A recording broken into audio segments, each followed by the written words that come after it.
Today, we're looking at the distance and midpoint formulas. Your essential question is, how do I apply the distance and midpoint formulas?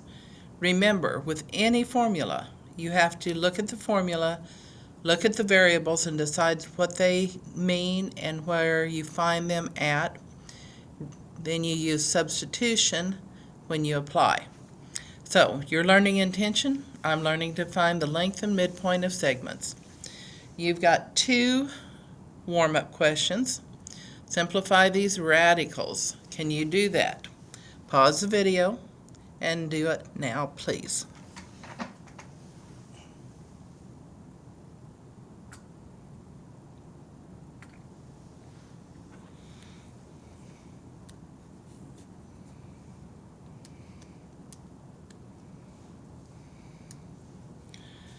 I hope you did try to do it on your own. So as I'm looking at this, I'm doing that ladder division. 48 is even. I can divide it by 2. I get 24. 24 is even. I can divide it by 2. I get 12. 12 is even. Divide it by 2. I get 6. 6 is even. Divide it by 2. I get 3. 3 is prime. Divide by 3. When you get to 1, you are done. Now, I'm looking for pairs. So as I'm looking for those pairs, I've got a pair of 2's and another pair of 2's. I've got 1 3 left over. So I know that I will have 2 pairs of 2's. You can bring 1 to the outside. R squared means I've got 2 factors of r, which means I can bring 1 to the outside there too. So this becomes 4, because that's what I've got there, times 2 times 2 times r, square root of 3.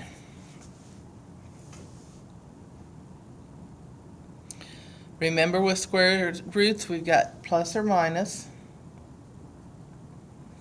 positive or negative. 4 times 2 is 8. 8 times 2 is 16. 16r, square root of 3. If your exponent is even, that means they're all paired up and you can bring to the outside. If it is odd, that doesn't happen.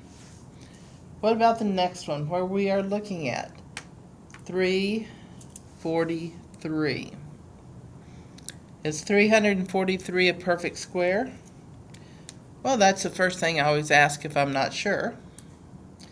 So 343, and it is not. But I do know that it's going to have those common factors that I can factor out. So I need to do the ladder division.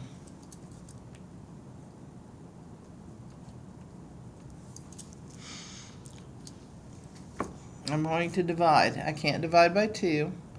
I've got 6, 10. I can't divide it by 3. So that takes me up to 5. It's not divisible by 5. Is it divisible by 7? 7 would be the next prime number. So I'm going to take 343. I'm going to divide it by 7, and I get 49. So I know that 7 is a factor. I get 49. I know 49 is a perfect square. It is 7 times 7. So I've got a factor of 7. When I get to 1, I'm done. So 7 to the third power is equal to 343. I'm looking at u. I've got u squared. I've got v squared, which means I bring that factor of 7 out. I'll bring a u out, I'll bring a v out. Positive or negative, 7, u, v, square root of 7. And we are done. That one was a little bit harder because we usually do not have numbers that are factorable by 7. So let's get into the distance and midpoint formulas. Before we start, the distance between 2 points, x sub 1, y sub 1, and x sub 2, y sub 2 on a coordinate plane is given by Your distance is the square root of the x-coordinates subtracted and then squared, the y-coordinates subtracted and then squared. I want you to look at the picture. The distance formula is based off of what theorem? What do you notice has been formed on our Cartesian plane? If you said a right triangle, you are correct. If we have a right triangle, then we can use whose theorem to find missing links? Pythagorean.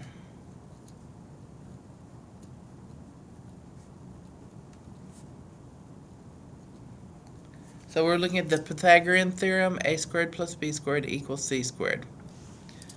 So we're going to find the length of the segments. The segments connecting the 2 points, -2, 3, -7, -7. Does it matter which one is x and which one's y? X sub 1 and y sub 1? No. So this is going to be x sub 2, y sub 2.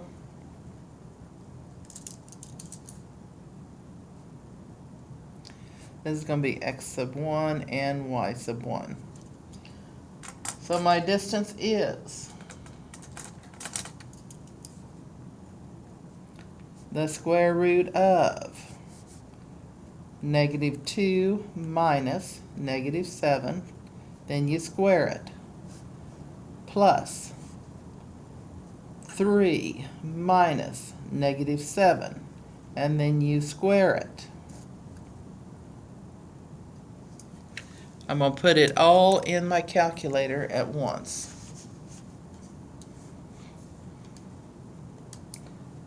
So, parenthesis, -2 minus -7, close it, square it, plus, parenthesis, 3 minus -7, close it, square it, hit enter, and I get 11.18. So, if I'm looking at this, what would the number, it's approximately 11.2.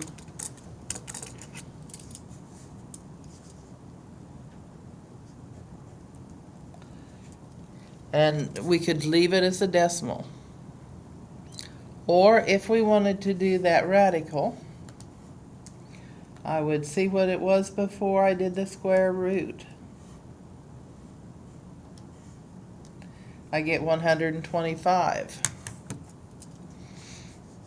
So if I'm looking at 125, I know it is divisible by 5, I get 25. Divide it by 5, I get 5. Divide it by 5, I get 1. 1 and you're done. The actual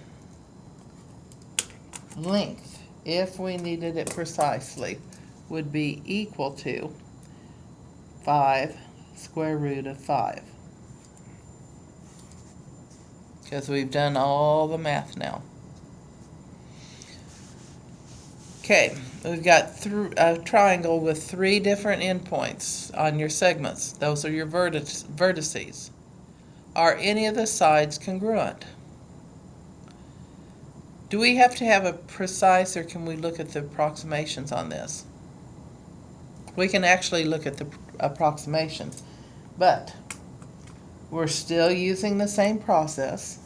We'll go between, we'll call this one A, this one's B, this one's C.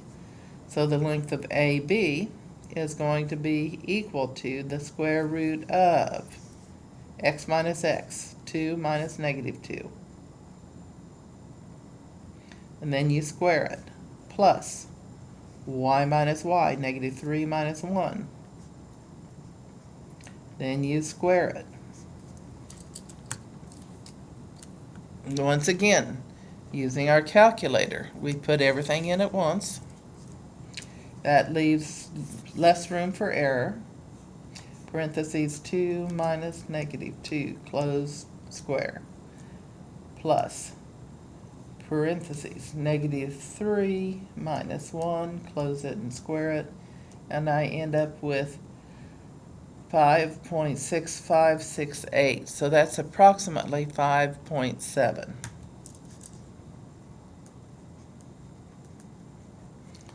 So now let's look at the length of BC. Same thing again, parenthesis, -2 minus 1. Close it and square it, plus 1 minus 2. Close it and square it. We're looking for that approximation. Doing it all at once.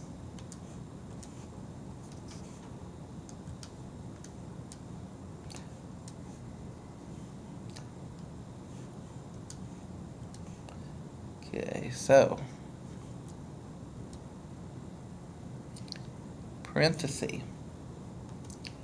-2 minus 1, close it and square it, plus, parenthesis, 1 minus 2, close it and square it, and I get 3.16, so this is approximately 3.2.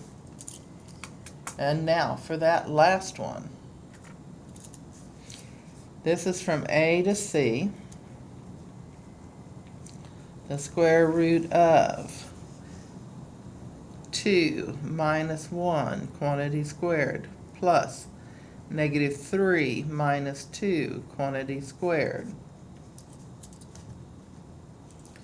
So, second, x squared, parenthesis, 2 minus 1, quantity squared, plus, parenthesis, -3 minus 2, quantity squared. And I get 5.09.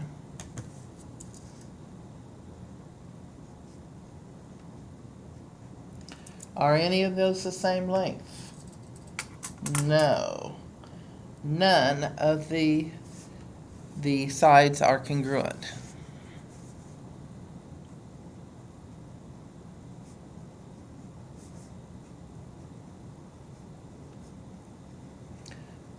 None of the sides of the triangle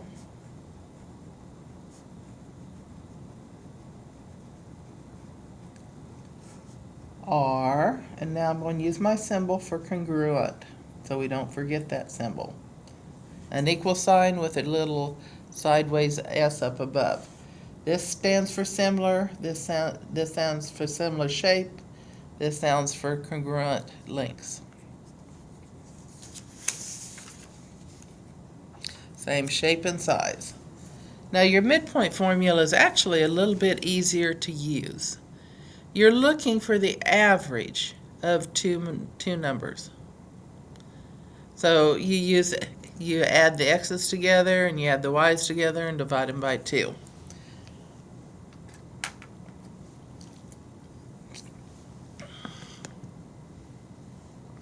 So I know my x's are my first values. I take -6 plus, I better put the 6 in there, huh? -6 plus -2 divided all by 2. Then -10 plus -10 divided all by 2.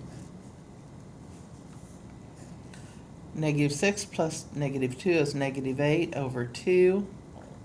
-10 plus -10 is -20 over 2. And I end up with -4, -10, and that would be your midpoint. Okay, we've got 2. This time we're looking at graphs. Midpoint and length. Step 1 is what? Identify the points. So if I'm looking at that first point, this is -4, -2. The second point is 1, 3.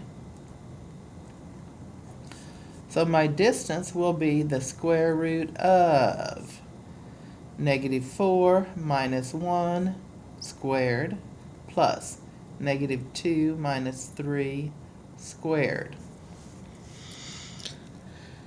So part of this lesson is also to remind you how to simplify radicals. So I'm not going to put it all in at once under the radical sign, but I am going to take parentheses. Negative 4 minus 1, then I'm going to square it, plus parenthesis negative 2 minus 3, I'm going to square it, and I get 50.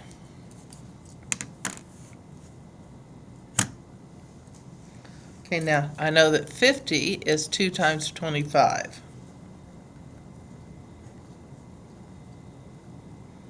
I know that 25 is 5 times 5.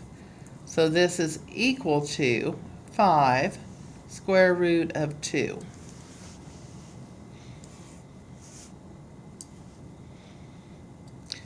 If I wanted the approximation, I'd put 5 square root of 2 in. It's approximately 7.1.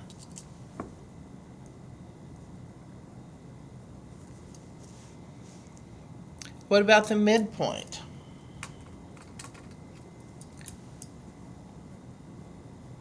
That will be negative 4 plus 1 divided by 2, negative 2 plus 3 divided by 2.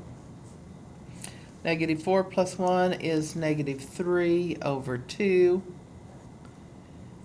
Negative 2 plus 3 is 1 over 2, and we are done. We cannot simplify. Okay, pause the video and see if you can find the distance and the midpoint between the next two points. You can draw the line if you want, or just identify the points and go on. Pause the video now and find the distance and midpoint.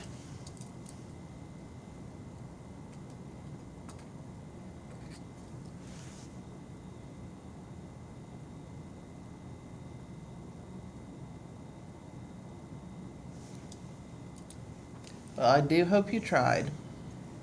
If I'm looking, step 1 is to find those points. Here's my origin right here, so this is negative 1, negative 1. This point is 1, 2, 3, 4, 4, 1. So for my distance, the square root of negative 1 minus 4, quantity squared, plus negative 1 minus 1, quantity squared. Once again, I'm going to find the number and then I will simplify the radical.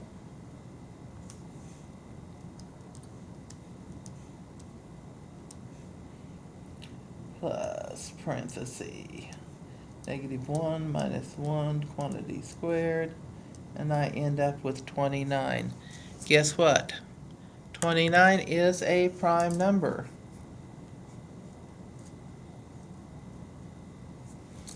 And the square root of 29 is approximately 5.4.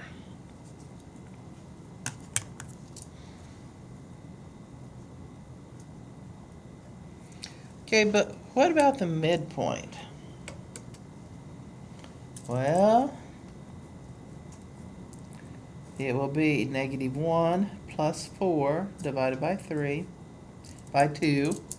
I thought ahead of myself. Negative 1 plus 4 is 3, and it's divided by 2.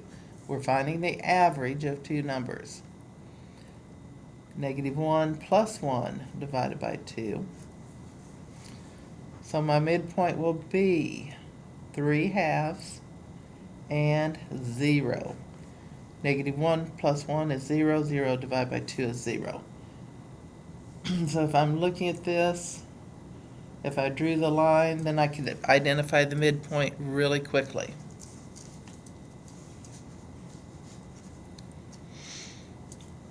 So as you're looking at this, remember that the distance formula is based off the Pythagorean theorem. The midpoint is finding the average of the two numbers. And how do you know you're successful? You know you're successful when you can find the length and the midpoint. So for your midpoint, it is x sub 1 plus x sub 2 divided by 2, y sub 1 plus y sub 2 divided by 2. Your distance is the square root of x sub 2 minus x sub 1 quantity squared plus y sub 2 minus y sub 1 quantity squared. I hope that you are comfortable applying these formulas.